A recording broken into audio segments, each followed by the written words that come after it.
개의 목에 줄을 묶고 전기 충격이 오거나 이를 예고하는 신호가 오면 개를 안전한 쪽으로 끌어당겼습니다. 개들은 처음에는 끌려갔지만 그게 반복되니까 어느 순간부터 스스로 움직이기 시작했습니다. 더 이상 연구진들이 줄을 당기지 않아도 충격을 피하기 위해 반대편으로 넘어간 것이었습니다. 무기력이 끝이 아닐 수 있다. 실패만 하던 사람은 결국 무너지고 끝인가? 아닐 수 있다는 거죠.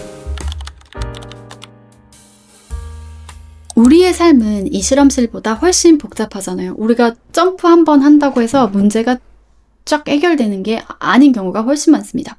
예를 들어서 직장 내 괴롭힘이랑 따돌림 때문에 너무 힘든 상태예요. 내가 궁극적으로 도달하고 싶은 상태가 만약에 퇴사해서 하고 싶은 일 하는 거, 경제적 자유를 얻어가지고 비싼 노무사랑 변호사, 실력 좋은 사람들 고용해가지고 가해자나 회사에 대응하는 거, 그리고 상담이나 정신과 치료 받으면서 짠 하고 회복해서 다시 꿈 같은 삶을 사는 거예요. 근데 처음부터 이거를 꿈꾸면, 즉 이 방법으로만 문제를 통제해야 된다고 하면 오히려 그 목표가 너무 아득하게 느껴져서 해야 할 일들의 난이도에 압도돼서 오히려 아무것도 못하게 될 수도 있죠. 안 될 것 같으니까요.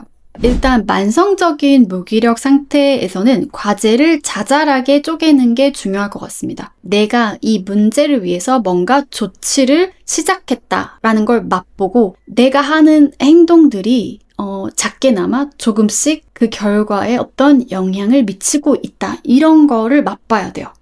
가해자의 행동을 이제 기록해서 증거를 모으기 시작할 수도 있고, AI의 직장 내 괴롭힘은 어떻게 대처를 해야 되는지 물어볼 수도 있죠. 당장 우리가 노무사를 만나가지고 상담을 하는 게 버겁게 느껴진다면 어떤 노무사랑 상담할까 하면서 노무사 사무실을 검색해 볼 수도 있는 거죠. 그리고 이 회사를 벗어나고 싶어요. 근데 바로 이직 준비를 하는 건 또 이제 무겁게 느껴질 수도 있으니까 구직 플랫폼에 오랜만에 가입을 해보는 걸로 시작할 수도 있습니다. 그러니까 너무 멀게 느껴지는 환상을 마음으로 쫓기만 하면은 이 이상과 현실 간의 괴리, 그리고 생각만 하고 아무것도 하지 못하는 내 자신한테 질려가지고 더 무기력해질 수가 있어요. 이럴 때는 진짜 행동이라고 할 만한 것, 내가 원하는 거에 1mm라도 직접적으로 가까워질 수 있는 뭔가를 실제로 하는 거예요. 제가 지금 그냥 짧게 말씀드린 직장 내 괴롭힘이랑 관련된 얘가 다 이제 직접적인 조치를 하는 스텝들이었는데요. 이건 그냥 제가 말씀드리는 예이고 꼭 그런 방법으로 직접적인 어떤 조치를 하는 방법으로만 문제를 통제하고 해결할 필요는 없다는 말씀을 꼭 드리고 싶어요. 그러니까 나에게 가장 좋은, 내가 처해 있는 상황에 가장 맞는, 내가 편안함을 느낄 수 있는 그런 방법들을 찾아 나가실 수 있으면 좋겠습니다. 일단 오늘은 빈 종이를 꺼내서 내가 오래된, 반복된 이 문제 구체적으로 쓰고 때문에 만성적 무기력 상태에 빠졌구나, 내가 지금 좀 무기력하구나 이렇게 쓰고 이 스트레스를 종료시킬 방법을 찾으면 괜찮아지겠구나 여기까지 쓰고 오늘은 자도 됩니다. 근데 조금 더 에너지가 있으면 내일부터 아니면 주말부터 이 스트레스를 종료시킬 구체적인 계획을 짜봐야지 여기까지 쓸 수도 있고요. 이것만으로도 이제 행동이 개시가 된 거죠. 나의 파워, 주도권을 되찾는 감각. 사실 말은 이렇게 쉽게 하지만 저도 잘 못하는 부분이기도 하고 정말 힘들 때도 있습니다. 이게 특히 좌절이랑 실패만 오랫동안 누적이 되면은 내가 행동을 하는 게 오히려 아무것도 안 하느니만 못한 결과로 이어지는 건 아닐까? 이런 의심을 하게 됩니다. 그게 또 큰 장벽인데요. 전기 충격을 그냥 견디면서 자기 자리에 가만히 있는 거, 침대에서 나오지 않고 이불 속에 그냥 누워있는 거, 그게 더 안락하게 느껴지는 거죠.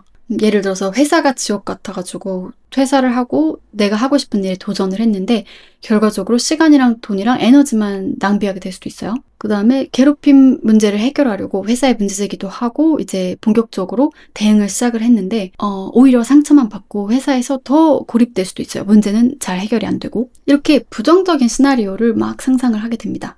근데 이게 그냥 너가 너무 부정적으로 생각하는 거 아니야? 라고 하고 넘어갈 문제가 아니라 우리가 살다 보면 실제로 일이 그렇게 잘못되는 경우도 있어요. 우리가 세상 만사를 다 통제할 수 있는 건 아니죠.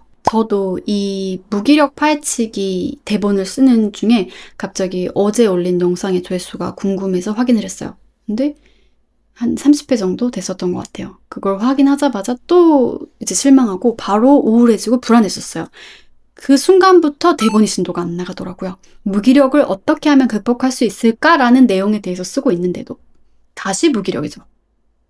유튜브 접어야 되나? 이거 하는 시간에 딴 거 하는 게 나은 거 아닐까? 이런 생각도 하게 되고, 그러다 보면은 뭐 진짜 필요한 프로그램이나 장비, 어떤 시간들을 투자하는 거에 점점 머뭇거리게 됩니다. 아, 이 돈 써봤자, 이 시간 써봤자 어차피 낭비하게 되는 거 아닐까?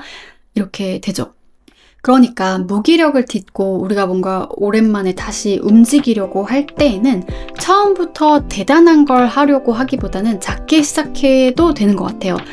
움직였을 때 그 결과가 리스크가 그렇게 크지 않은, 내가 안전하다는 느낌을 느낄 수 있는 그 범위 안에서의 움직임으로 시작하는 것도 좋죠.